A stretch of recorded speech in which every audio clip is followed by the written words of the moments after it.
इसे तो मैंने भट्टी में पकाया था। अब तू ही देख ले कितना ध्यान रहता है इस कार्य पे। और कह तो है कि श्री हरि आते हैं इससे मिलने। हाँ, आते हैं और आगे भी आएंगे हमारे श्री हरि हमसे मिलने। और आके मोक्ष देंगे, है ना? मांगूंगा तो मोक्ष भी दे देंगे, मांगूंगा तो मोक्ष भी दे देंगे, मांगूंगा तो मोक्ष भी दे देंगे। अभी तो ये बता कि तू मुझे मेरी मटकी कब देगो? और मेरी मांग कब पूरी करोगे भोला राम जी? मेरो घड़ा मेरे दिए तो तैयार है ना, कल एकादशी की पूजा और व्रत के लिए। एकादशी का व्रत? हाँ, एकादशी का व्रत। इसे करने से श्री हरि बहुत प्रसन्न होते हैं। अच्छा, फिर तो अभी लाया।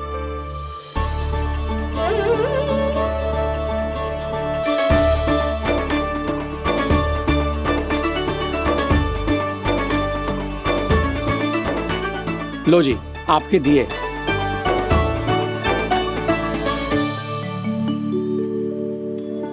और जो हमने मांगा है वो? बाकी सब शेष द्वादशी के दिन मिलेगा, क्योंकि कल मैं भी एकादशी का व्रत रखूंगा, क्योंकि कल मैं भी एकादशी का व्रत रखूंगा, क्योंकि कल मैं भी एकादशी का व्रत रखूंगा।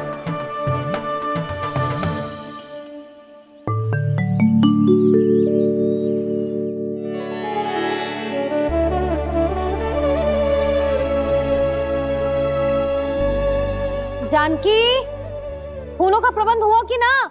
हाँ भाभी, जे रहे। सदैव विलंब कराती है। पर भाभी इस बार तो फूल समय से ही लाई थी।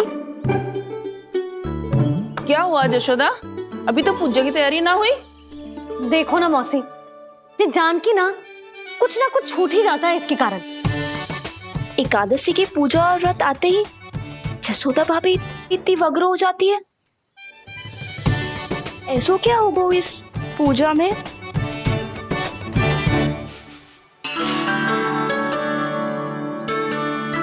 ये थाली में रोली चंदन रखने से, दिया जलाने से के होगो? आपको पता भी है एकादशी का व्रत क्यों रखते हैं, क्या महत्व है इसका? लो, जे तो मैं जसोमती रानी से पूछना भूल ही गया।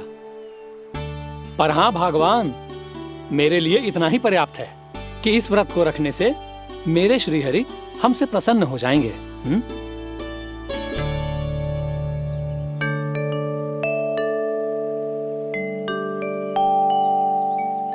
नारायण ही जाने ऐसे कैसे पूजा करते हैं जे श्री हरि की एक मूर्ति तक ना है इनके पास।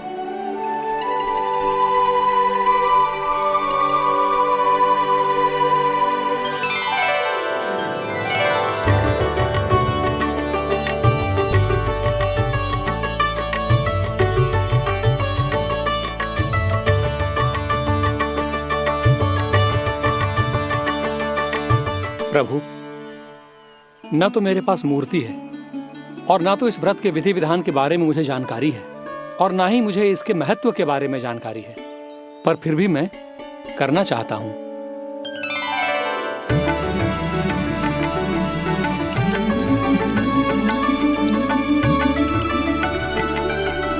इसीलिए मैं दृढ़ संकल्प लेता हूं, पूरी निष्ठा के साथ, श्रद्धा के साथ और पूरी आस्था के साथ मैं इस व्रत को संपन्न करूंगा।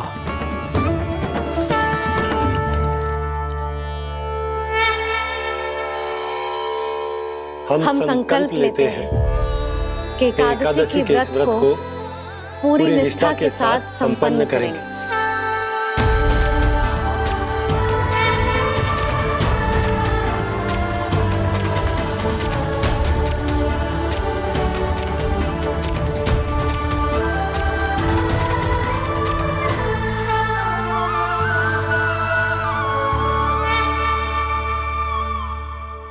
तुलसी जी के पत्ते तो हैं ही ना। श्री नारायण को तुलसी जी के पत्ते के बिना भोग ना चढ़तो है। जानकी, तुलसी के पत्ते कहाँ हैं? भाभी, मैं तो कब से यही पूछना चाह रही थी कि तुलसी के पत्ते लाऊं क्या, पर आप तो व्यस्त थी ना, तुझे कितनी बार समझाओ है ना, यदि तेरे कछु करने से किसी और की कोई हानि ना हो रही हो या किसी के अच्छे कार्य में सहायता हो रही हो तो मुझसे आज्ञा लेने की आवश्यकता ना है। समझ गई भाभी, आगे से जाना उनको। ले अभी लेकर आती हूँ।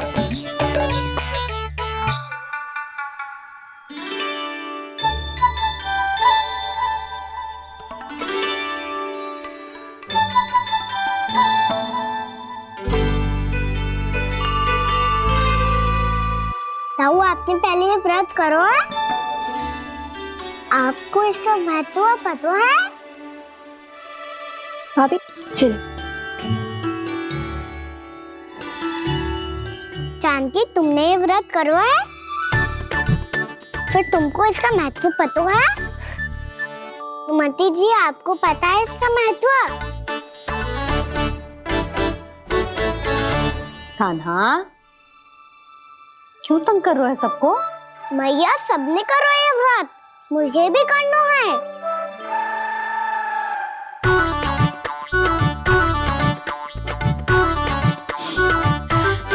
ये व्रत केवल बड़ों के लिए होती है लल्ला। जब आप ये व्रत कर सकती हो, बाबा कर सकते हैं, ये सारी गोपियां कर सकते हैं, वो भी कर सकते हैं, तो मैं क्यों ना कर सकता? क्योंकि तू कल तक भूखा ना रह पाएगा लल्ला। जब भक्त रह सकते हैं, फिर मैं क्यों नहीं रह सकता? मेरा अर्थ है कि नारायण के भक्त मैया। मैया मान जाओ ना, मुझे करने दो ना ये व्रत। अपनी लल्ला पे आप विश्वास ना है आपको? विश्वास है। अच्छा ठीक है, तू भी कर ले।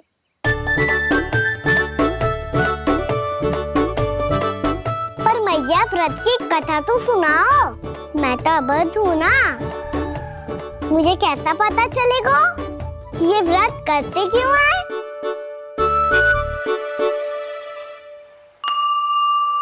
प्रभु, मुझ अबोध को कैसे पता चलेगा कि इस व्रत का क्या विधि विधान होता है और क्यों रखा जाता है और इसका महत्व क्या होता है? मुझे तो आप ही बता सकते हैं प्रभु। जब व्रत कर रहे हैं तब उसका महत्व भी पता होना चाहिए ना। बताओ ना मैया, क्यों रखते एकादशी का व्रत? इसके लिए तो तुझे एकादशी की कथा सुननी होगी। सुनेगो ना?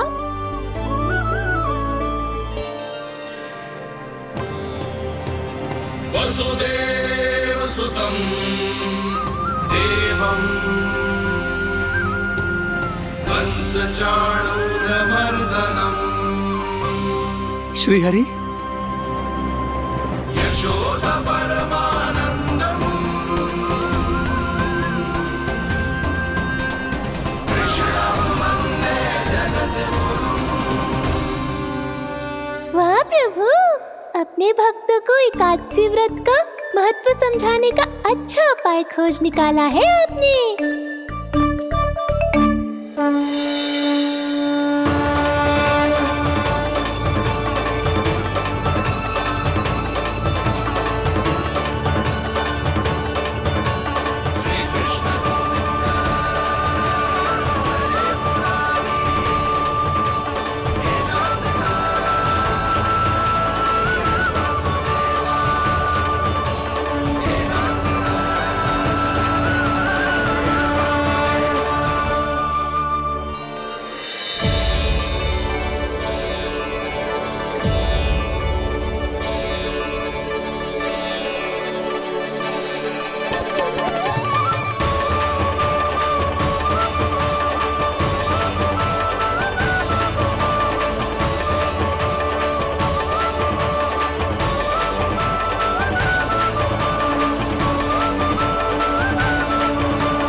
अब सब जन एकादशी के व्रत की कथा ध्यान से सुनना, तभी जे व्रत पूरा माना जाएगा। समझो लल्ला?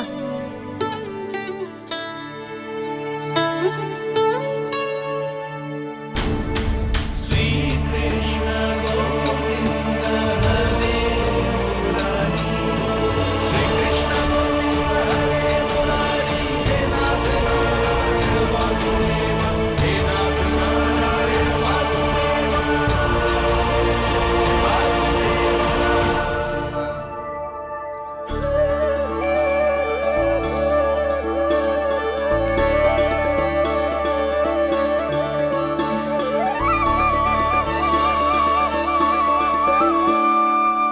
सतयुग में चंद्रावती नाम के नगर में मूरा नाम का एक असुर राज्य करता था। ओम ब्रह्मदेवाय नमः। ओम ब्रह्मदेवाय नमः। ओम ब्रह्मदेवाय नमः। ओम ब्रह्मदेवाय नमः।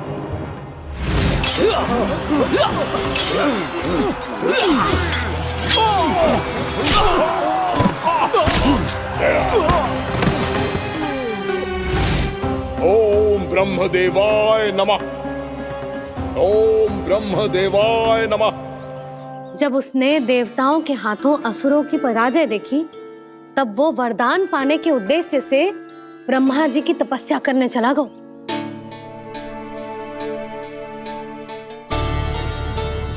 शीघ्र ही मूरा की तपस्या सफल हो गई और ब्रह्मदेव जी उससे प्रसन्न हो गए।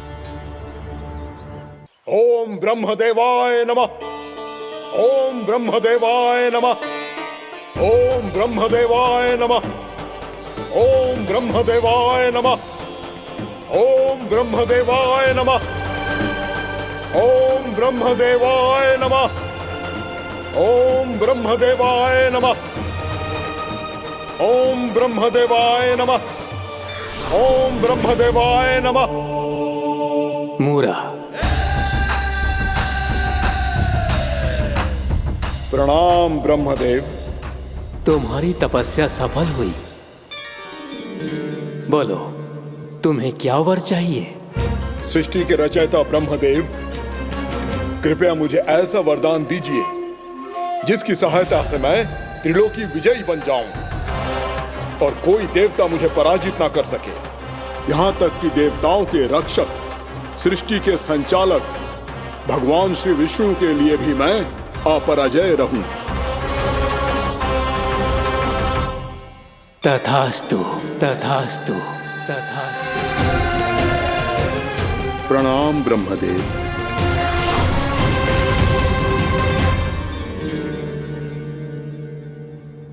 ऐसा वरदान पाकर मूरा बहुत अभिमानी होगा।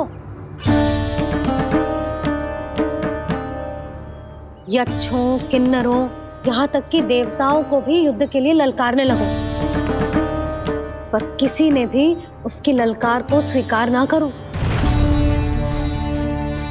क्योंकि सभी उसकी शक्ति से बहुत भयभीत थे और उसके सामने युद्ध किए बिना ही अपनी पराजय स्वीकार करने लगे और फिर दंभ में आके उसने स्वर्ग लोक पर भी आक्रमण कर दिया और देवराज इंद्र तक को चुनौती दे डाली।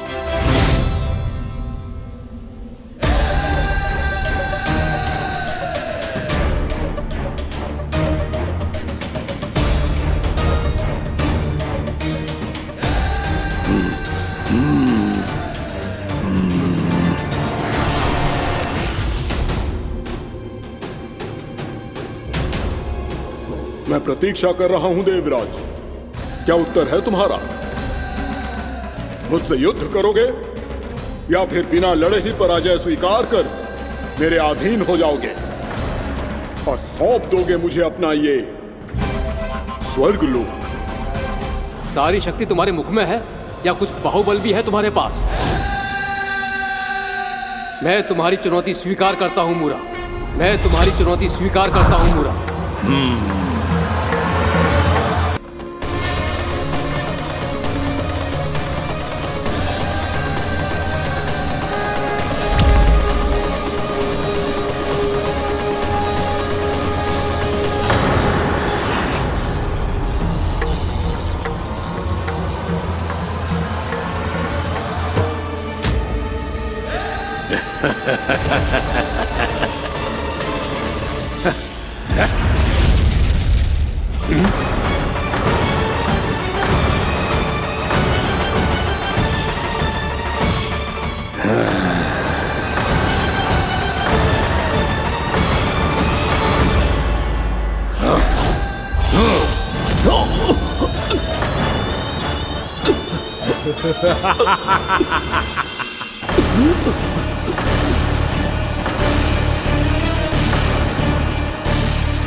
ठहरिए देवगण, असुरराज मूरा को ब्रह्मदेव का आशीर्वाद प्राप्त है।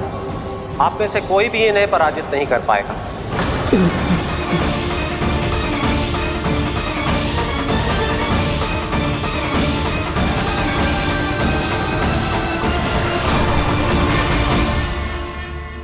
एक अवसर और देता हूं देवराज, युद्ध या अधीनता,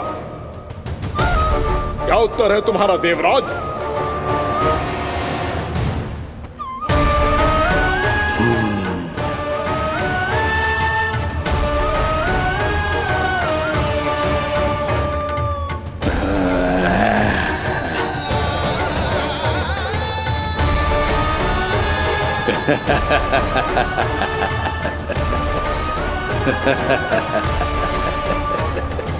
इंद्र और सभी देवताओं ने मूरा के आतंक में आके उससे भयभीत होके अपना सिंहासन छोड़ दियो। अब मूरा स्वर्ग का अधिपति बन गयो और शीघ्र ही उसने अन्य सभी असुरों को स्वर्ग में निवास करने के लिए आमंत्रित कर दियो। और इस प्रकार से वो धीरे धीरे तीनों लोकों का सम्राट बन गयो। उसे किसी ने रोका नहीं मैया। ना लल्ला, इतना साहस किसी में था ही ना। और फिर ये निश्चित करने के लिए कि भविष्य में किसी और असुर की मृत्यु ना हो, वो यमराज पे भी विजय प्राप्त करने के लिए यमलोक की ओर प्रस्थान कर दियो। वो तो अपने आप को और सभी असुरों को अमर बनाना चाहता था। पर देवता और यमराज भी उसकी ये योजना समझ गए थे।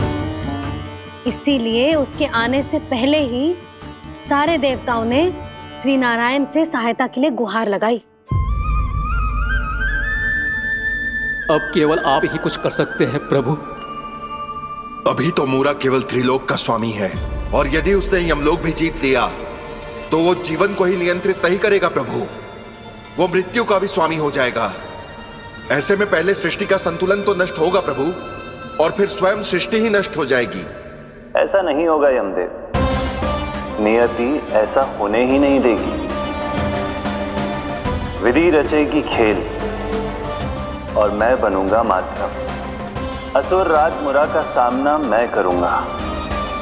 बस आप मुझे चुनौती देने के लिए उसे तैयार कर लीजिए, चाहे उसके लिए आपको साम दाम दंड भेद कोई भी उपाय क्यों ना अपनाना पड़े।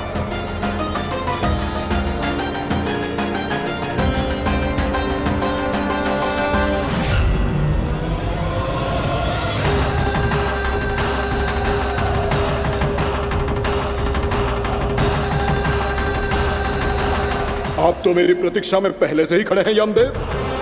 तब तो आपने मेरी चुनौती के बारे में भी सुना ही होगा। कहिए, क्या उत्तर है आपका? मेरा स्वागत करके अपना राज्य त्यागेंगे या मेरा सामना करके अपने प्राण? असुर राज मूरा का सामना मैं करूंगा।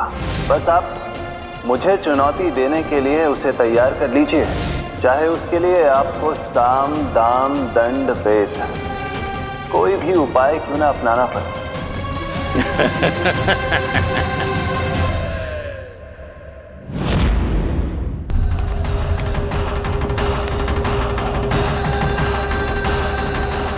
आप तो मेरी प्रतीक्षा में पहले से ही खड़े हैं यमदेव। तब तो आपने मेरी चुनौती के बारे में भी सुना ही होगा। कहिए, क्या उत्तर है आपका? मेरा स्वागत करके अपना राज्य त्यागेंगे या मेरा सामना करके अपने प्राण? हे असुर श्रेष्ठ, मैं आपकी अधीनता स्वीकार करने के लिए तैयार हूं। बस एक विनती है मेरी। शर्त को विनती का नाम देकर पहलाना चाहते हो मुझे यमराज? असुर राज मूरा के सामने शर्त रख पाओ, इतना सामर्थ्य नहीं है तुम में। इसका आभास है मुझे असुरराज, पर मैं आपकी अधीनता स्वीकार करूं इससे पहले आपको स्वामी धर्म का पालन करना होगा। मेरे पुराने स्वामी के क्रोध से मेरी रक्षा करनी होगी आपको। कौन है तुम्हारा पुराना स्वामी? भगवान श्री नारायण। और छोटी माँ, मूरासुर को तो श्री नारायण से भी रक्षा का वरदान प्राप्त था ना? यही तो श्री नारायण की लीला थी बलराम। पर वो राक्षस अपने दम में जे समझ ही ना पाओ कि वो क्या भूल करने जा रहे हैं, और पहुंच गो भगवान श्री नारायण को चुनौती देने के लिए।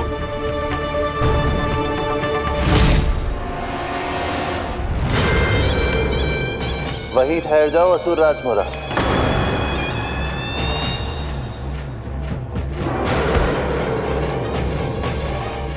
यहाँ क्यों आए? आपको पराजित करने और ये वैकुंठ जीतने, ताकि मैं यमलोक का स्वामी बन सकूं। फिर आओ, युद्ध भूमि में मेरा सामना करो।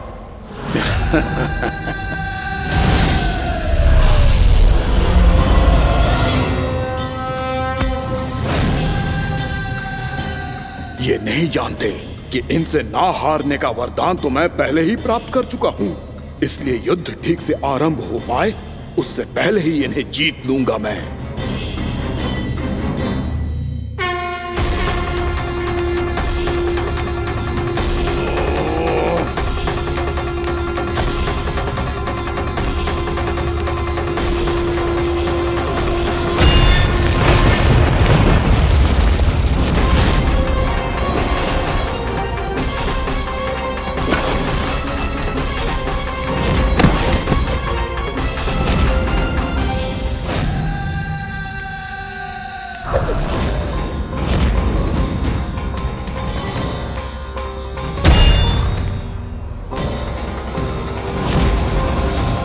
और इस प्रकार जे युद्ध वर्षों वर्षों तक चलता रहो। दोनों योद्धा पूरे ब्रह्मांड में अनेक अस्त्रों शस्त्रों के साथ युद्ध करते रहे।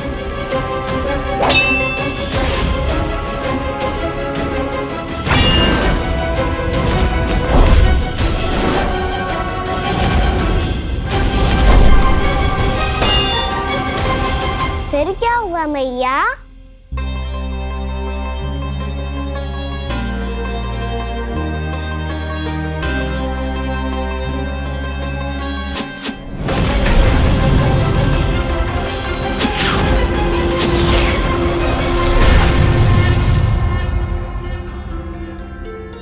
उस युद्ध को कभी समाप्त हुआ हो, पर कैसे?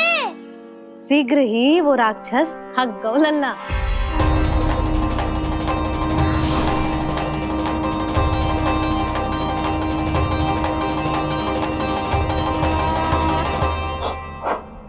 खड़े खड़े देख क्या रहे हैं नारायण? आक्रमण कीजिए, वध कर दीजिए मेरा।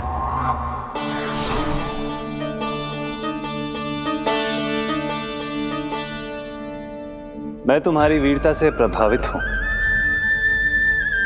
इसीलिए इतनी थकान की स्थिति में मैं तुम जैसे वीर पर आक्रमण नहीं करूंगा। जाओ विश्राम करो। यदि फिर से युद्ध करने की इच्छा हो तो तुम्हारा स्वागत होगा।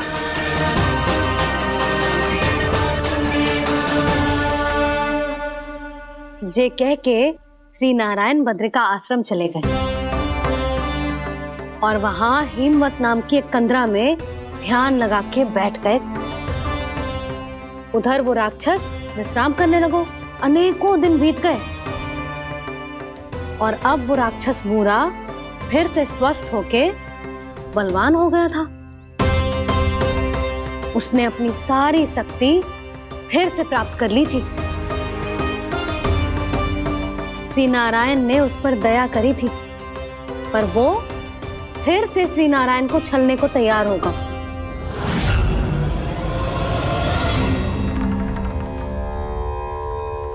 ध्यान में बैठे बैठे श्री नारायण योग निद्रा में चले गए, पर दुष्ट मूरा इसी अवसर का लाभ उठा के उनकी कंदरा में घुस आयो, ताकि वो सोते हुए श्री नारायण पे आक्रमण कर सके।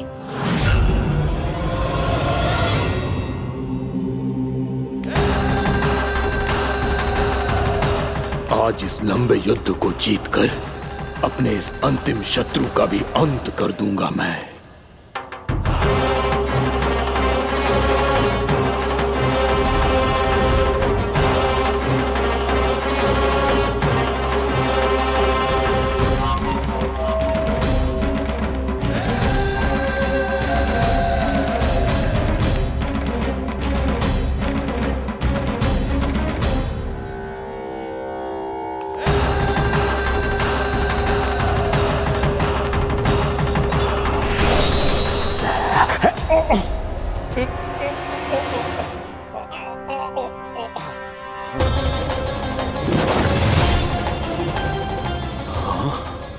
दुष्ट राक्षस,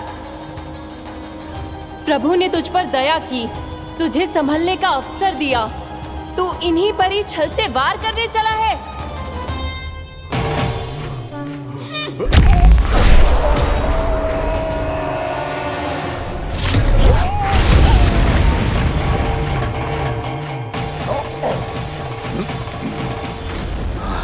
मैं अजय हूँ, मुझे कोई पराजित नहीं कर सकता। ब्रह्मा का वरदान है मुझे। तूने नारायण से अपराजय होने का वरदान मांगा था मूर्ख, उनकी शक्ति से नहीं। ध्यान से देख, मैं तेरी मृत्यु हूँ, मृत्यु।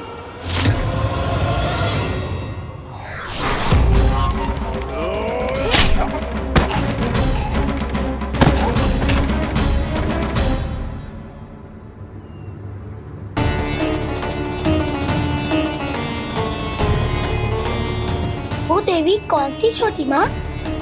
और कौन बलराम, वही तो थी देवी एकादशी।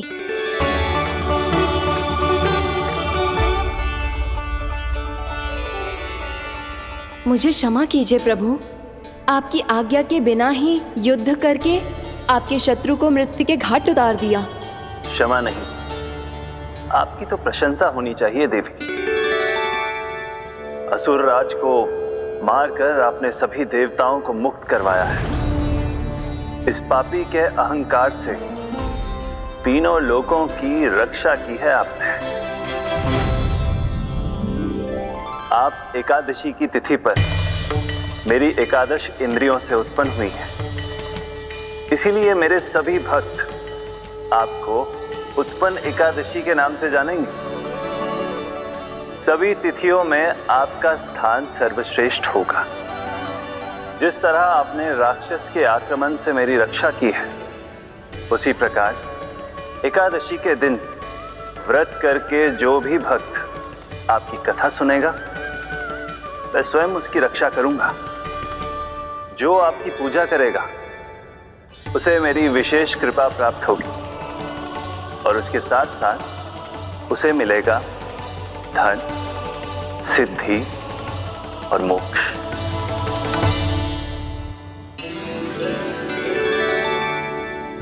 इसीलिए आज के दिन व्रत रखने का बहुत अधिक महत्व होता है। बोलो एकादशी मैया की जय। बोलो श्री नारायण भगवान की जय।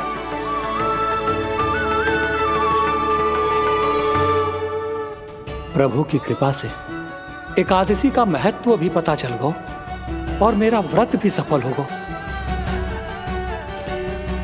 अभी नहीं भूला राम, एकादशी का व्रत पूरी तरह तभी सफल होता है जब द्वादशी के दिन उसे पूरा किया जाता है।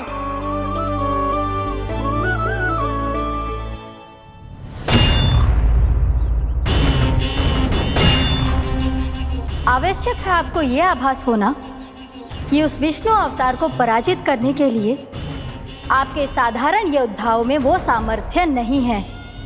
वो विष्णु अवतार कुछ अधिक ही असाधारण है।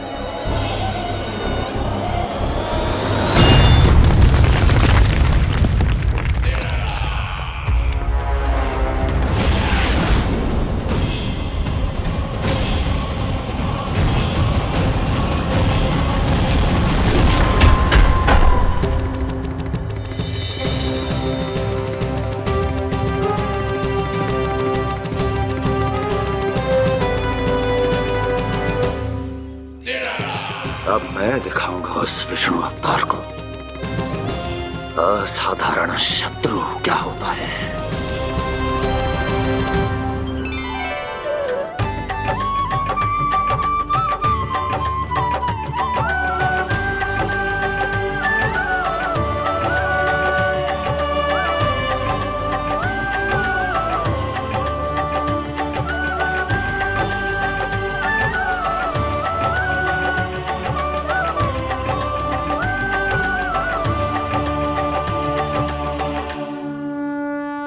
मामा अधीर हो रहे हैं, पर मैया ने मुझे अभी तक बाहर जाने की आज्ञा नहीं दी है। अभी उन्हें किसी और राक्षस को यहाँ भेजने से रोकने के लिए मुझे कुछ करना होगा।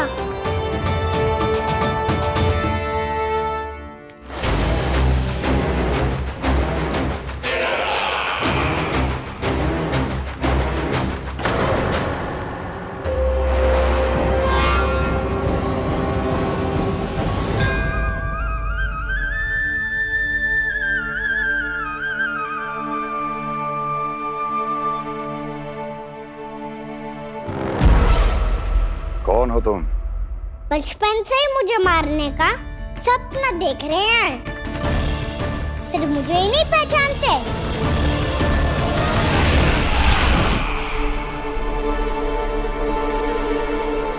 बचपन से विष्णु अवतार। कोई कान्हा बुलाता है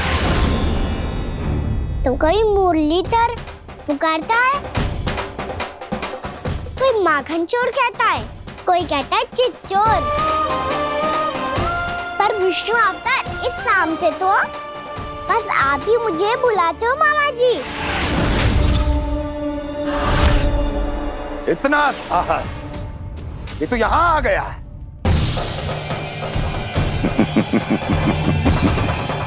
यहाँ आ तो गया तू विष्णु अवतार, किंतु यहाँ से जीवित नहीं जाएगा।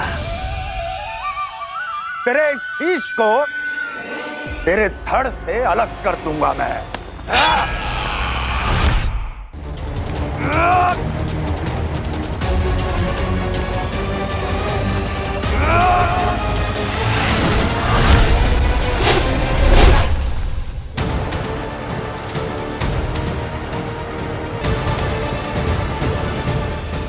कहाँ देख रहे हो मामा जी? मैं तैयार हूँ।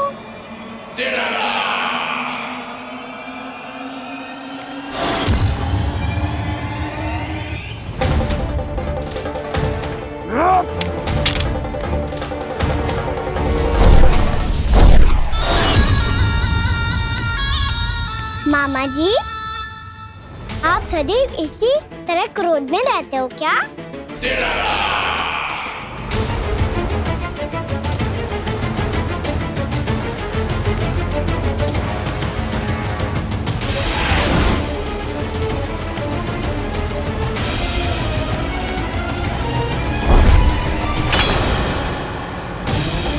छोड़ छोड़ मेरी तलवार को। छोड़ो तो तब जब पकड़ा हूँ।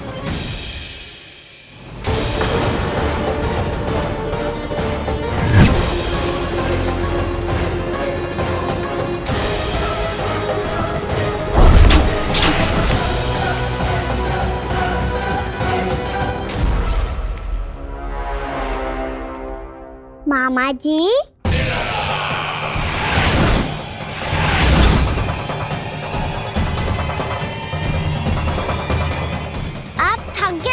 थोड़ा विश्राम कर लो। आपका तो पता नहीं, मैं अवश्य थक गया हूँ।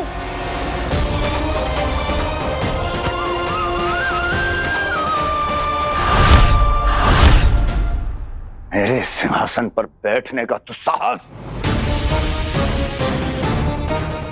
अभी तो बस अभ्यास कर रहा था मामा जी, भविष्य में मुझे तो बैठना है यहाँ।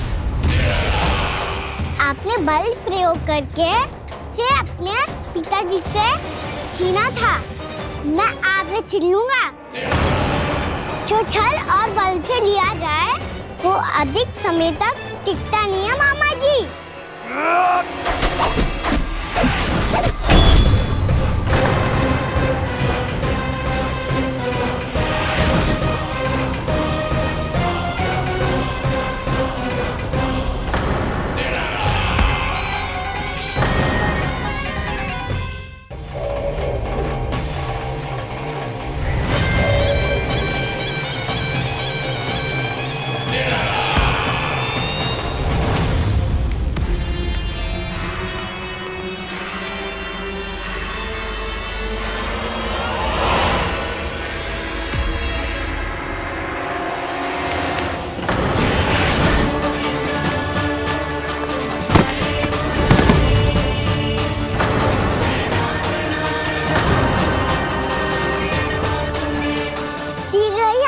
सिंहासन छोड़ना होगा।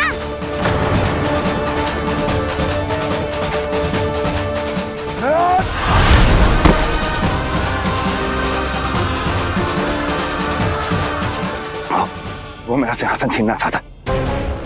वो आ रहा है, वो आ रहा है। सैनिकों! दुर्जन, बंद कर दो सभी द्वार और झरोखे, सब के सब। इसकी हर संभावना पर इतना कड़ा पहरा बिठा दो कि ना तो कोई महल के भीतर आ सके, ना तो बाहर जा सके। मुझे महल की चप्पे चप्पे की सूचना चाहिए। जाओ।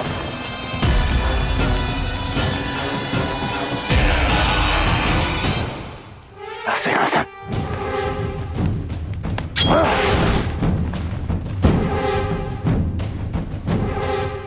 अब आ, दुष्ट मायावी, ए छलिया विष्णु अवतार, मैं कंस तेरी प्रतीक्षा कर रहा हूँ। आ, देखता हूँ मेरे सिंहासन पर कैसे बैठता है तू। आ,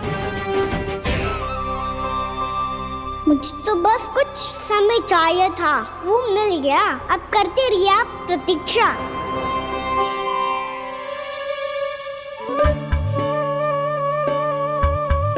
जी अपने आप से बातें क्यों कर रहे हो जी?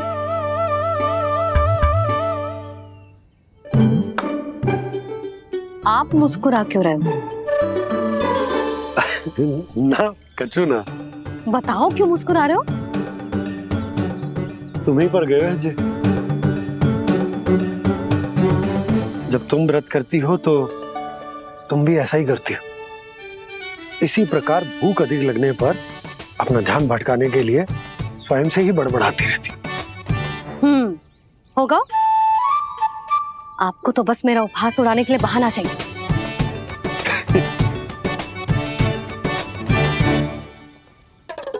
लल्ला, भूख लगी है? ना मैया, व्रत करे तो भूख कैसे लगेगी?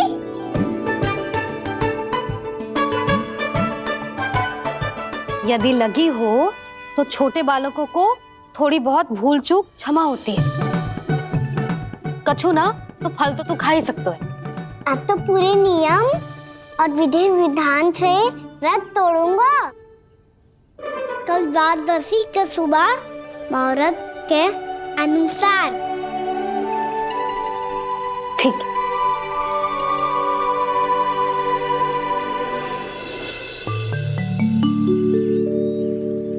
लल्ला, एकादशी समाप्त हो गई है, द्वादशी लग गई है। अब तू व्रत तोड़ सकते है। भोजन कर ले। ले।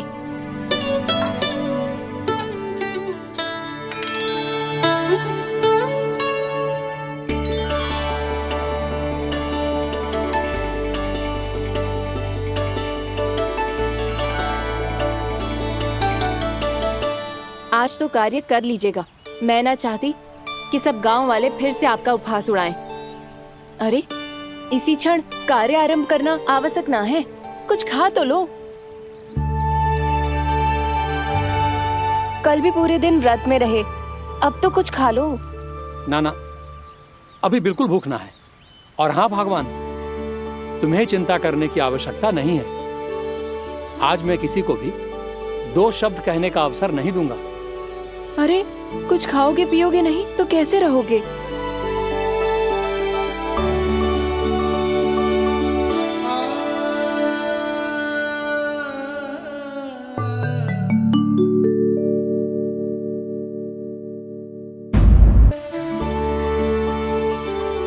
अरे, इसी क्षण कार्य आरंभ करना आवश्यक ना है। कुछ खा तो लो। ना, अभी बिल्कुल भूख ना है। और हाँ भगवान, तुम्हें चिंता करने की आवश्यकता नहीं है। आज मैं किसी को भी 2 शब्द कहने का अवसर नहीं दूंगा।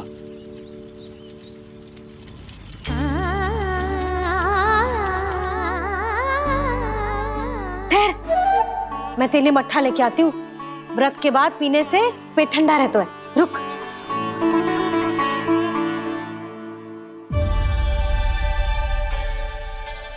भक्तों ने अभी तक व्रत नहीं तोड़ा है, मैं कैसे तोड़ लूं?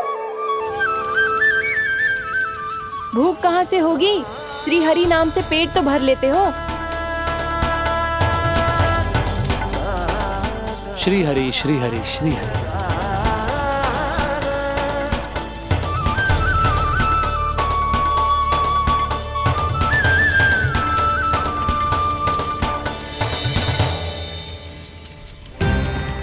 हरि हरि प्रभु हरि, हरि हरि प्रभु हरि, हरि हरि प्रभु हरि, हरि हरि प्रभु हरि।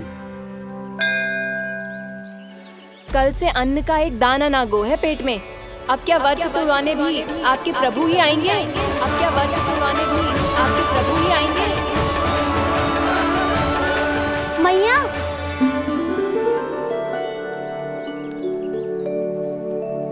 मैया पहले व्रत तोड़ के कच्चू खा तो लो। अभी ना, लौट के आने के बाद। हाँ,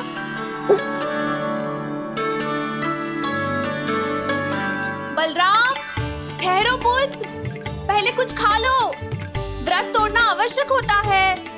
मैया ने एकादशी का महत्व बताया। लगता है मुझे सबको द्वादशी पर व्रत तोड़ने समाप्त करने का महत्व बताना होगा। हरि हरि हरि हरि हरि मेरे हरि।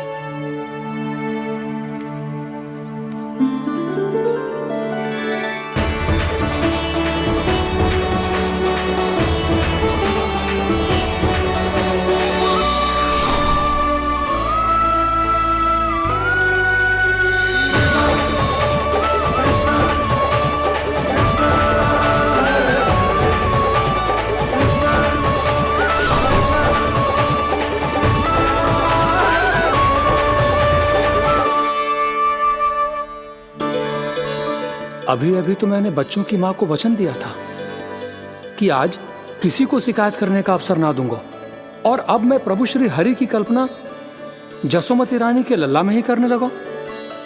ना ना, ये ठीक ना है।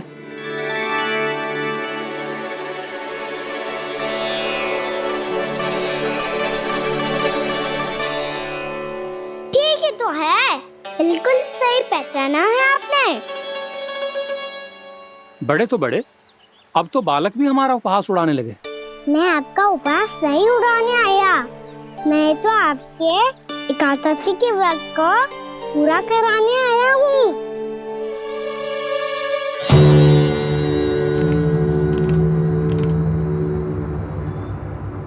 कान्हा,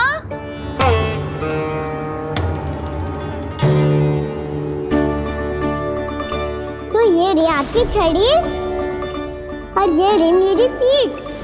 सेक देना तापड़ तोड़। आज तो इसकी पीठ सेक के रहूंगी मैं। मैया घर पे भूखी मुझे ढूंढ रही होगी। लो, आज द्वादशी के दिन पहले प्रहर में भोजन करके अपना एकादशी का व्रत पूरा करो आप। धन्यवाद राजकुमार, पर अभी हमें भूख नहीं है। बहुत सारा काम पड़ा है, और अभी थोड़ी ही देर में शंकरी बहन भी अपनी मटकी लेने आती होंगी।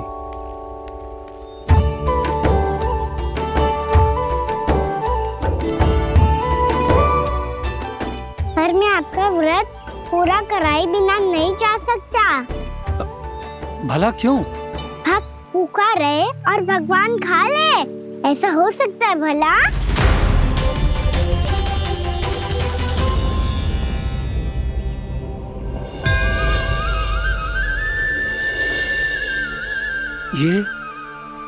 ये कैसा भ्रम हो रहा है मुझे? मुझे लगता है अपना काम करना चाहिए। द्वादशी के पहले प्रहर में व्रत पूरा करना बहुत आवश्यक होता है। ना तो एकादशी का व्रत भी पूरा ना मानो जाता। इतनी सारी ज्ञान की बातें तुम्हें कैसे पता है लल्ला?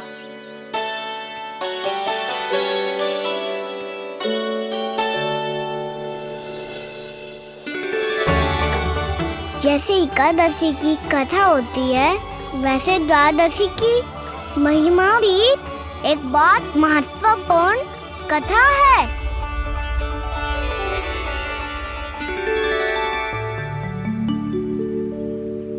कैसी कथा?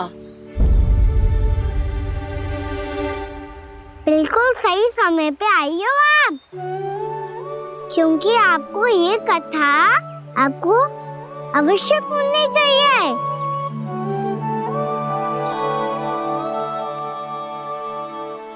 मुझे क्यों? पहले सुन तो लिया, फिर स्वयं ही पता चल जाएगा।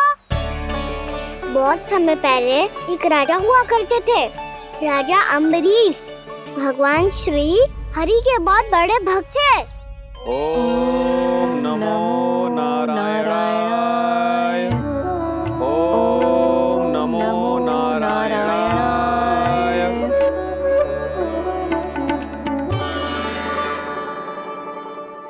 नेक पुण्य के काम करते थे वो। अपनी पत्नी के साथ हरि का नाम जपते रहते थे। उन्होंने 12 माह एकादशी का व्रत करो, निर्जल पास किया, और जब उनकी 12वीं एकादशी का व्रत द्वादशी के दिन तोड़ने का समय हुआ, तभी महर्षि दुर्वासा अपनी 100 शिष्यों के साथ उनके महल में पधारे।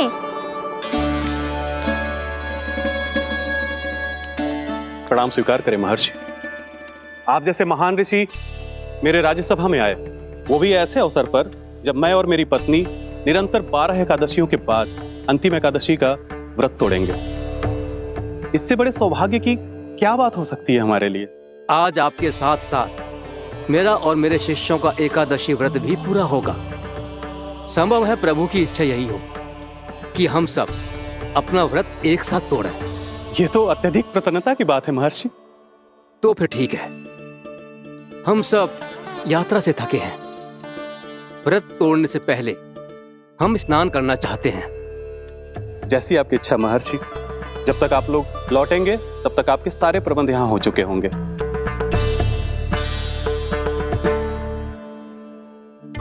महर्षि दुर्वासा स्नान करने गए थे, पर उन्हें लौटने में विलंब हो रहा था, और इधर द्वादशी पर व्रत पूरा करने का मुहूर्त बीता जा रहा था। महाराज अमरेश बड़ी विरगता के साथ महर्षि दुर्वासा के लौटने की प्रतीक्षा कर रहे थे। महाराज, व्रत तोड़ने का मुहूर्त बीता जा रहा है, बस कुछ ही समय बचा है।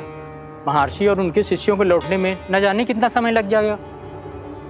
मेरा सुझाव है कि आप मुहूर्त समाप्त होने से पहले व्रत अवश्य तोड़ लें। गुरुदेव, हमने महर्षि दुर्वासा को वचन दिया है कि जब तक वो लौटेंगे नहीं तब तक हम व्रत नहीं तोड़ेंगे। इसीलिए मैं उनके लौटने के बाद ही भोजन ग्रहण करूंगा। पर महाराज, मुहूर्त यदि बीत गया और समय रहते हुए नहीं आए तो महाराज आपका व्रत पूरा नहीं होगा। महाराज, आपको उसका फल नहीं मिलेगा। महाराज, 12 एकादशियों का व्रत व्यर्थ चला जाएगा। किंतु गुरुदेव, यदि मैंने भोजन कर लिया तो ये तो अतिथियों का अपमान होगा। आप उचित कह रहे हैं महाराज। भोजन के लिए उनकी प्रतीक्षा अवश्य कीजिए महाराज, पर मुहूर्त रहते हुए एक तुलसी का पत्ता और जल ग्रहण कर लीजिए। इससे आपका व्रत भी पूरा हो जाएगा और अतिथि का मान भी रह जाएगा। आपका सुझाव अच्छा है गुरुदेव।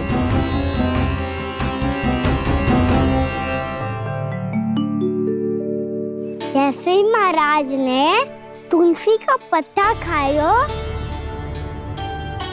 वैसे ही महर्षि दुर्वासा लौट आए। महाराज,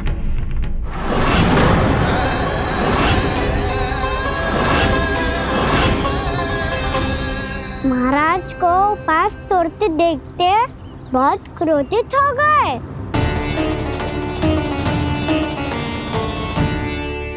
बहुत बड़े भक्त हैं आप, परंतु आप ये नहीं जानते अपने अतिथियों के साथ कैसा व्यवहार करना चाहिए। आपने हमें साथ भोजन करने का वचन दिया था, पर अपना व्रत क्यों तोड़ा आपने? महर्षि, मैंने भोजन नहीं ग्रहण किया।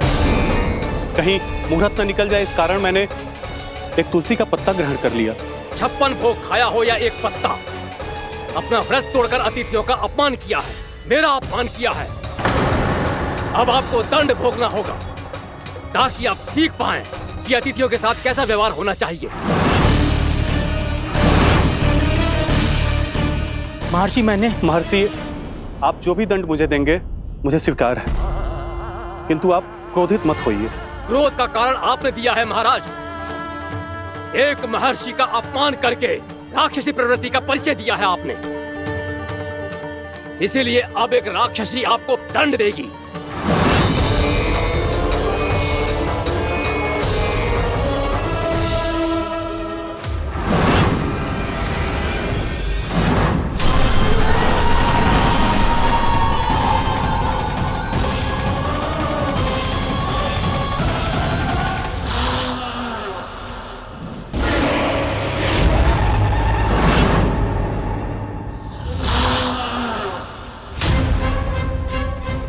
हे प्रभु, यदि मैंने सच में महर्षि का अपमान करने की भूल की हो तो मैं उसका परिणाम भोगने के लिए प्रस्तुत हूं।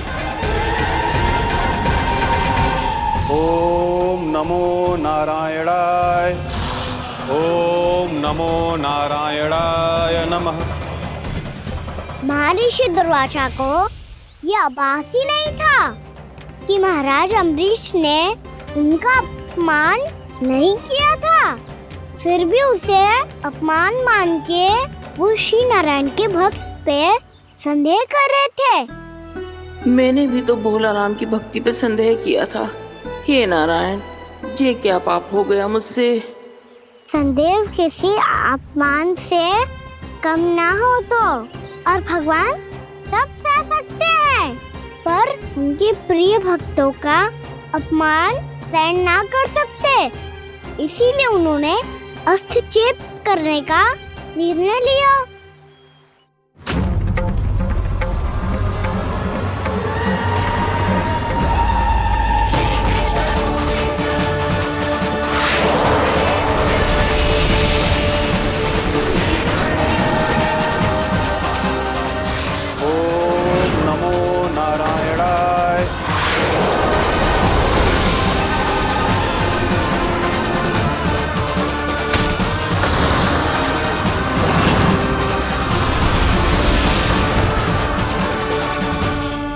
और फिर भगवान का वो सुदर्शन चक्र महर्षि दुर्वासा के पीछे पड़ गया।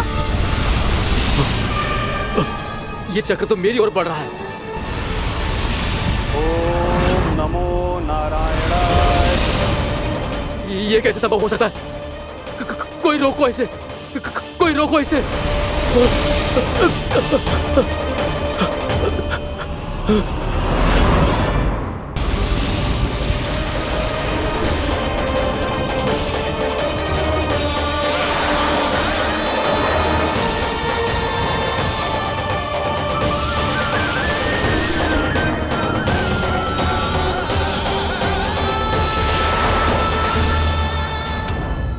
चक्र से अपने प्राण कैसे तैसे बचाते बचाते महर्षि दुर्वासा ब्रह्मलोक जा पहुँचे। ब्रह्मदेव, रक्षा कीजिए। ब्रह्मदेव, सहायता कीजिए। मुझे बचाइए ब्रह्मदेव, रक्षा कीजिए। ये सुदर्शन चक्र मेरे प्राणों के पीछे पड़ गया है। मुझे बचाइए ब्रह्मदेव, मुझे बचाइए। महर्षि, मैं चाहकर भी आपकी सहायता नहीं कर सकता। ऐसी स्थिति में यदि कोई कुछ कर सकते हैं तो वो हैं सुदर्शन चक्र के स्वामी विष्णु, क्योंकि सृष्टि में केवल वही है जो इसे नियंत्रित कर सकते हैं। वो ही इसे वापस लौटने का आदेश देकर आपके प्राणों पर छाए हुए संकट को दूर कर सकते हैं। किंतु हां, मैं सुदर्शन चक्र से इतना अवश्य कहूंगा कि जब तक आप विष्णु लोक में पहुंच नहीं जाते, वो आपको किसी भी प्रकार की हानि ना पहुंचाए। आपका बहुत बहुत धन्यवाद। आपकी सदा ही जय हो।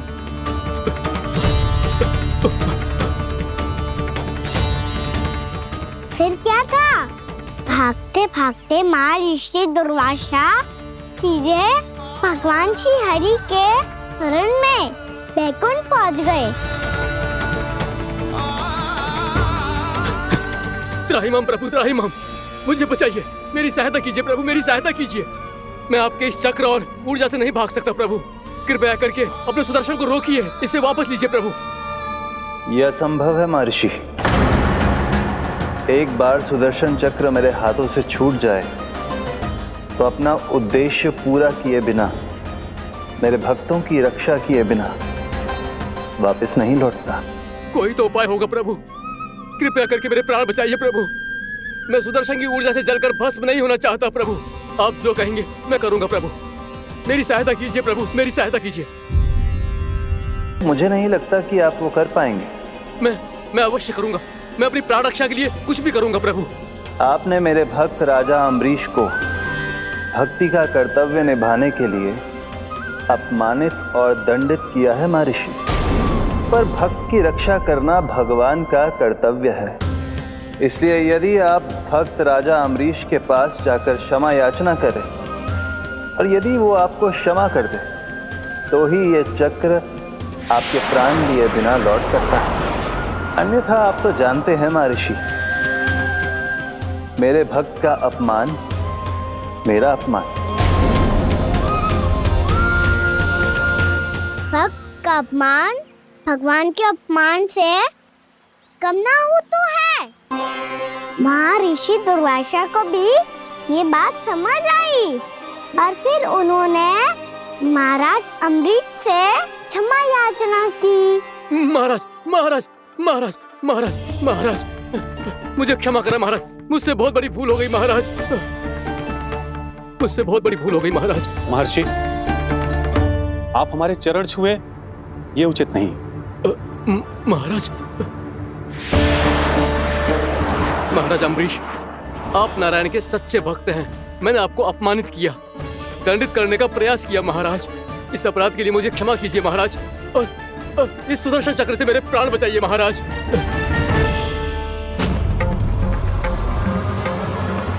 हे महान सुदर्शन, यदि महर्षि के लिए मेरे हृदय में अभी भी वही सम्मान और प्रेम हो जो इनके प्रथम आगमन पे था, तो कृपया आप अपने धाम वापस लौट जाइए।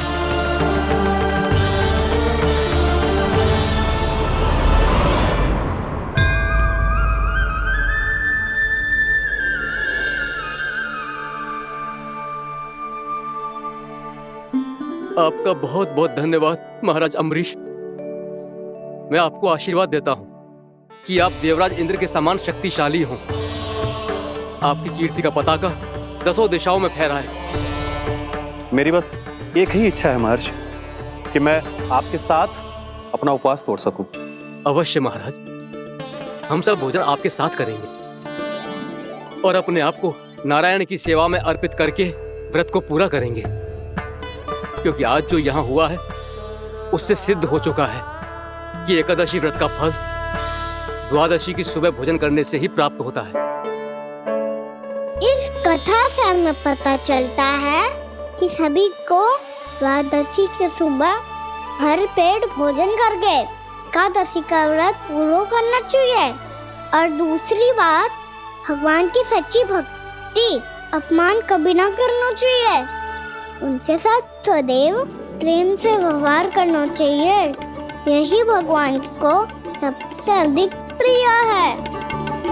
भैया भोला राम, मैंने भी श्री हरि पे तुम्हारे विश्वास का उपहास उड़ाया था, मुझे क्षमा कर दो।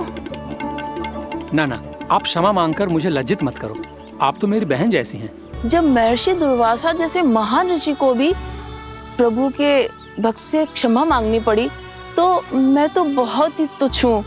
मुझे आपकी किसी भी बात का बुरा ना लगा। पर पता है प्रभु को कौन सी बात कब बुरा रखता है? कौन सी बात? जब उनका भक्त भूखा रहे, समय पे अपना व्रत पूरा ना करे। और जैसा कि आप सभी ने अभी कथा से सीखो है, एकादशी के व्रत को द्वादशी की सुबह अवश्य पूरा करना चाहिए। अब आप जाओ, अपना व्रत पूरा करो।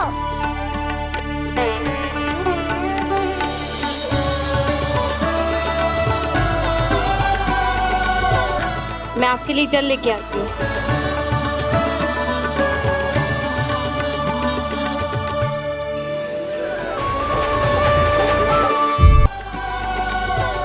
मैं आपके लिए जल लेके आती हूँ।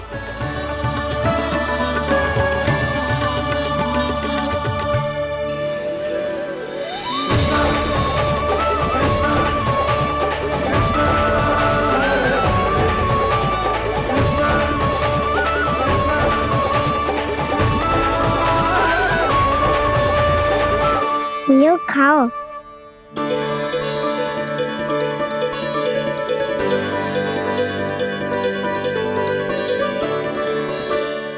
कान्हा,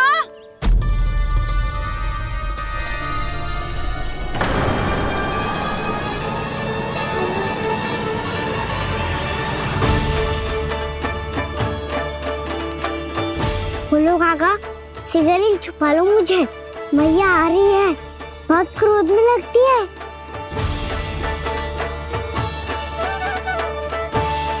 आज तो बहुत दंड मिलेगा। अभी क्षण भर पहले तो ये साक्षात भगवान के रूप में बात कर रहे थे और अब अचानक ही ऐसे बालक बन गए जो मैया से दंड मिलने के भय से व्याकुल हैं। बोला काका किस सोच में पड़ गए? सिगरेट छुपा लो मुझे।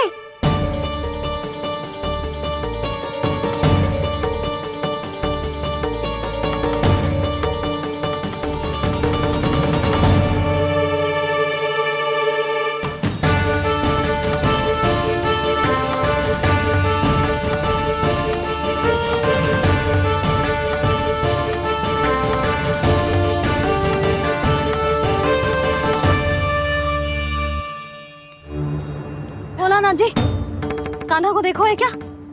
मैंने तो अपने प्रभु को देखा है। मैं अपने लल्ला को ढूंढ रही हूँ, उसे देखो है आपने? वही तो मैं भी कह रहा हूँ जसोदा रानी, मैंने सिर्फ और सिर्फ अपने प्रभु को देखा है। ये तो अब भी अपनी भक्ति में ही खोया हुआ है, इससे पूछ के कछु लाना है, मुझे ही ढूंढना पड़ेगा।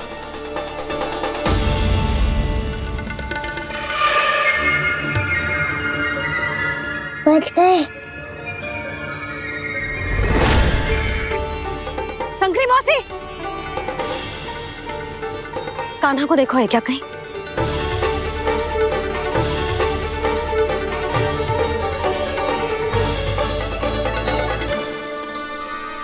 बोला काका मुझे सिगरेट निकालो ना यहाँ से, भैया फिर से इधर ही आ रही है।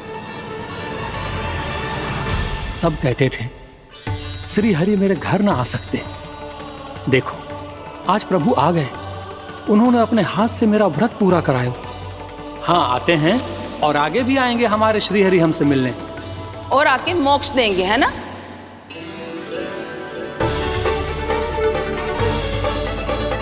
सिगरेट निकालो ना बोला काका, भैया आ रही है। मैं ना निकालूं? मेरा अर्थ है मैं निकालूंगा, अवश्य निकालूंगा, पर तब तक नहीं निकालूंगा जब तक आप मेरी सारी बातें मान नहीं लेते हैं। कौन सी बात? प्रभु मुझे मोक्ष प्रदान कर दीजिए प्रभु। तथास्तु। ना ना ना प्रभु, मेरे साथ साथ मेरे परिवार को भी मोक्ष दे दीजिए। तथास्तु। अब तो निकाल दो, मैया देख लेंगी। ना प्रभु, मेरे परिवार के साथ मुझसे जुड़ी हुई हर वस्तु, जीव जंतु, प्राणी, गाय बैल भैंस, सभी को मोक्ष प्रदान कर दीजिए प्रभु। तथास्तु। प्रभु आप सच में अद्भुत हैं। मैंने जो मांगा आपने बिना सोचे समझे सब प्रदान किया। मैं ही अपनी मांगे बढ़ाता रहा। प्रभु प्रभु मुझे क्षमा कर दीजिए, प्रभु मुझे क्षमा कर दीजिए।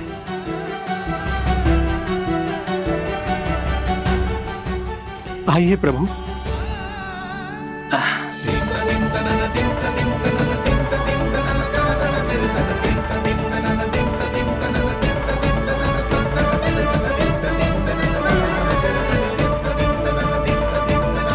प्रभु आप तो प्रभु हो, हरि हो, भगवान हो। आप चाहते तो इस मटके से स्वयं निकलकर बाहर आ सकते थे, फिर मेरी आपने हर इच्छा क्यों पूरी की?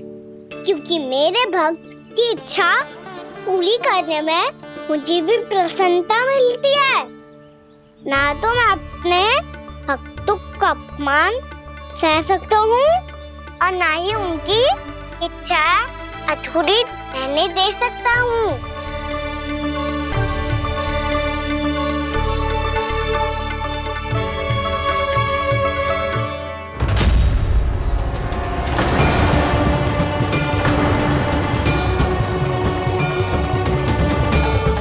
क्या कही थी तूने? हाँ, कि तू फिर से छल ना करेगा। फिर मुझे बिना बताए घर से बाहर कैसे निकलो? क्षमा करना मैया, पर जो आपने सिखाया था मैंने तो उसी का ही पालन करो है। फिर से चतुराई कर रहे हो, है ना? हाँ, आप ही ने तो कही थी ना, यदि कछु करने से किसी को हानि ना पहुंचती हो या फिर किसी अच्छे कार्य में सहायता हो रही हो तो आज्ञा लेने की आवश्यकता ना होती। यदि तेरे कछु करने से किसी और की कोई हानि ना हो रही हो या किसी के अच्छे कार्य में सहायता हो रही हो तो मुझसे आज्ञा लेने की आवश्यकता ना है। तो किस अच्छे कार्य के लिए आया है यहाँ? एकादशी के सुबह एकादशी का व्रत खोल के भोजन करा जाता है। ये बात ना तो भोला काका को पता थी, ना शंकरी मासी को और ना ही किसी और को। और तुझे पता थी? हाँ, मेरी मैया ने बहुत अच्छे से सिखाया है मुझे। जैसे कल तूने एकादशी कथा सुनाई थी ना, आज वैसे ही तेरे लल्ला ने सबको द्वादशी कथा सुनाई है।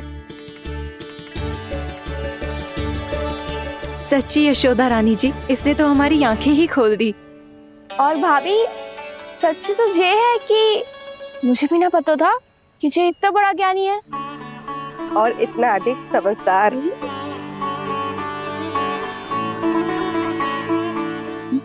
द्वादशी की कथा? वो तो मैंने इसे कभी सुना ही ना है। फिर इसे कैसे पता थी? रानी जी, जो स्वयं भगवान हैं, भला उन्हें कैसे कुछ नहीं पता होगा।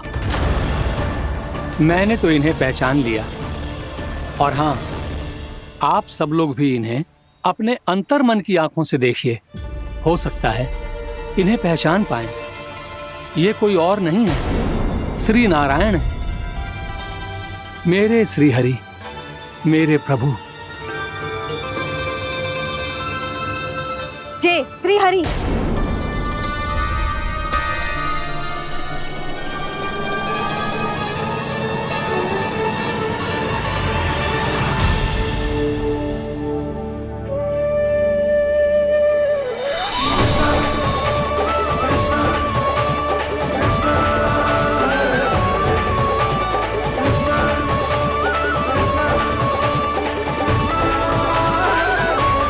ये क्या कर दिया भोला?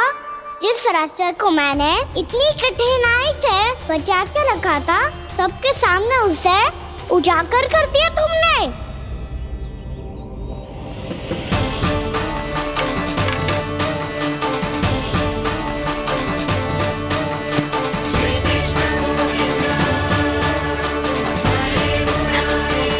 नारायण,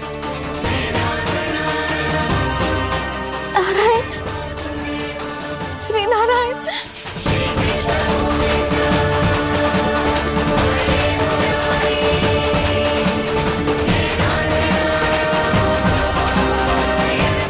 श्री नारायण।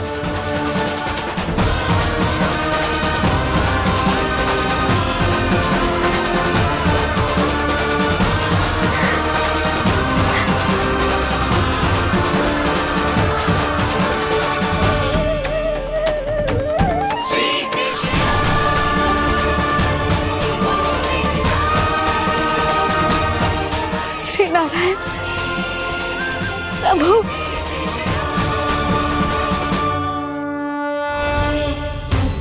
जिस रास्ते को इतने जत्न से संभाल के रखा था, आज वो सबके सामने खुल गया। और तो और मेरा भेद मैया को भी पता चल गया। बाबा सब कहते रहे,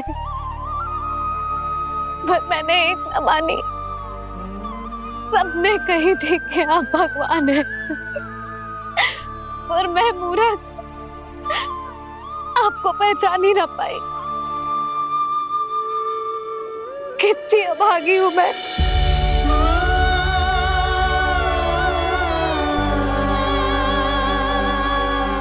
जिस मुंह से मुझे आपकी महिमा गानी चाहिए थी,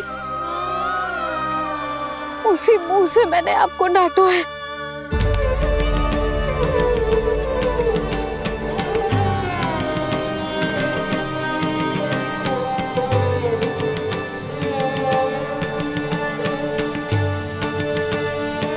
जिन हाथों से मुझे आपके चरण छूने चाहिए थे, उन हाथों से मैंने आपके कान पकड़े।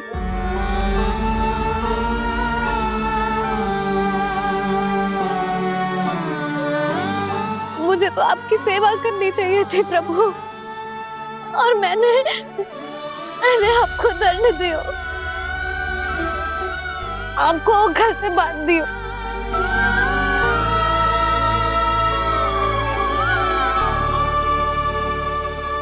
बावली हो गई थी प्रभु।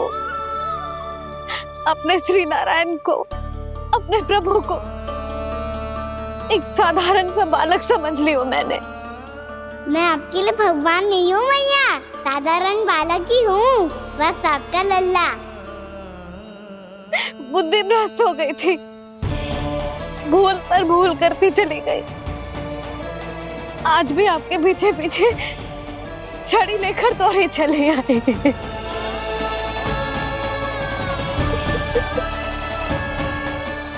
अपने आप को दोष मत दो मैया, आपके ममता के लिए तो जन्म लिया है मैंने। हमारा मन बदलने मत दो, मेरे लिए वही पुरानी भैया बनी रहो आप, और मुझे रहने दो आपका वही नटखट लल्ला। मुझे क्षमा कर दो प्रभु, मुझे क्षमा कर दो। बाबा ये कैसा अंत हो गया आज? मैया तो मुझे भगवान मानने लगी, पर मैं इसे स्वीकार नहीं कर सकता। अभी नहीं बाबा, इतनी शीघ्र नहीं। आप ऐसे खड़े क्यों बाबा? कुछ ऐसा करो ना कि मैया फिर से मेरे मैया बन जाए। उनकी दृष्टि में भक्ति नहीं, ममता चाहिए मुझे। कान्हा, मेरे सामर्थ्य में हो तो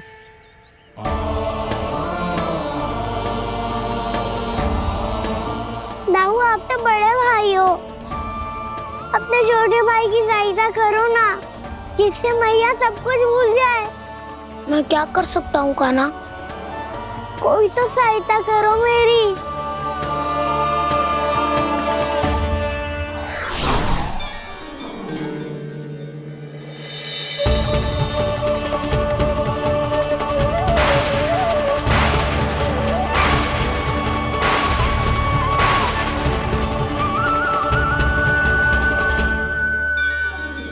अपने आप को संभालिए प्रभु।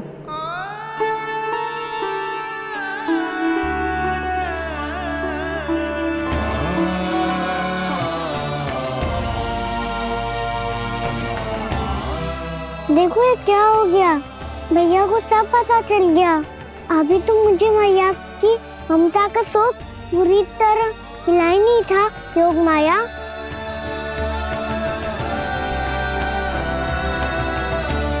मेरी सहायता करो ना। कितनी अद्भुत है ममता की शक्ति। भगवान को भी एक साधारण बालक बना देती है। बालक की बना रहना चाहता हूँ मैं, नहीं चाहता दिव्य होना, नहीं चाहता भगवान बनना। बस मैया की गोद में रहकर ममता की रस से सेम को भिगोना चाहता हूँ। इनकी डांट फटकार का सुख पाना चाहता हूँ। कुछ भी करे योग माया, पर इन सबको भुला दो मेरा सत्य।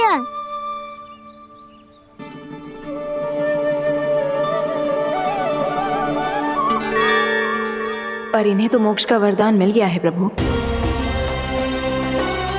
इसलिए इनके लिए समय की गति को लौटा पाना संभव नहीं होगा। प्रभु, अब मुझे ये सब भूलने की कोई आवश्यकता नहीं है। मुझसे जो त्रुटि हुई है अब वो दोबारा कभी नहीं होगी, और आज के बाद आपका ये सत्य मैं किसी को नहीं बताऊंगा प्रभु, क्योंकि मुझे पता चल गया है कि आपका यशोमती मैया के लल्ला बने रहना कितना आवश्यक है।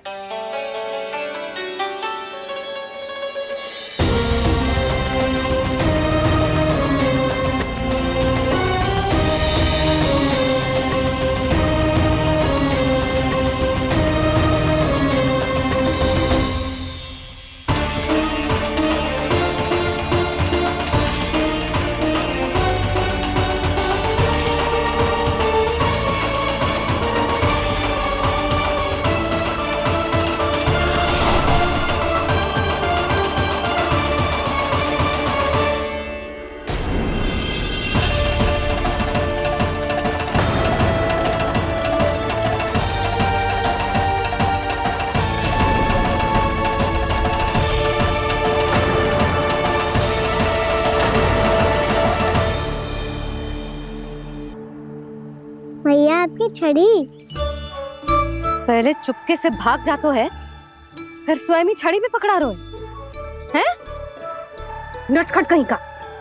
हंसी आ रही है? अरे किस बात पे इतनी हंसी आ रही है रे? हाँ?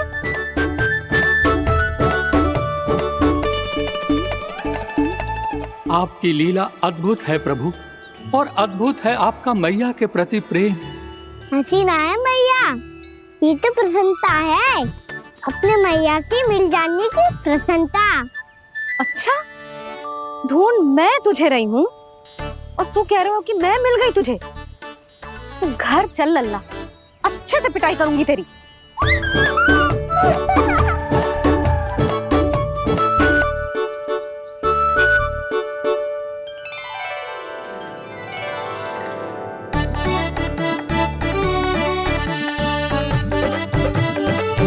जब पिटाई से गाल लाल होंगे ना तेरे, तब हंसी बंद होगी तेरी। चल।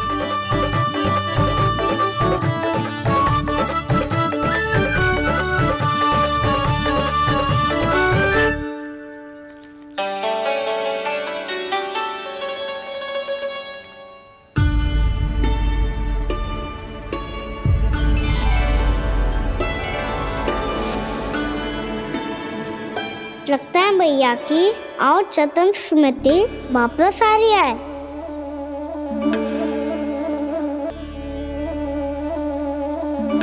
यशोदा, क्या होगो? ना कछु ना। आपको बताऊंगी तो और हंसेंगे मुझ पे। बोल दो, मैं उपास ना उड़ाऊं, सच्ची। देखो देखो इसे कैसे हंस रहा है। मेरे हाथ में छड़ी है, मैया क्रोधित है, पर जे तनिक में भय ना लग रहा है इसे? हाँ, हंसे जा रहा है।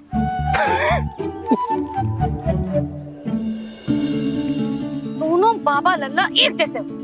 चल तू, चल चल।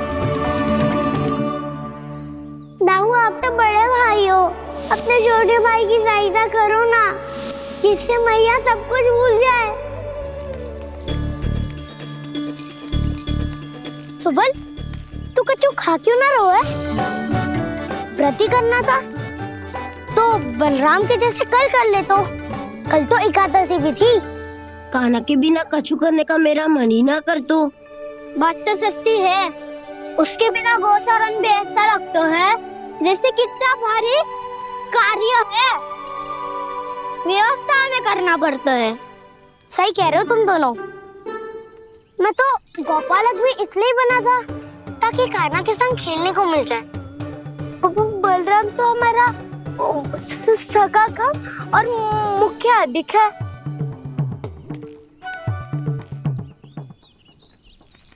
रुक जाओ, तुम सब कुछ देर विश्राम कर सकते हो।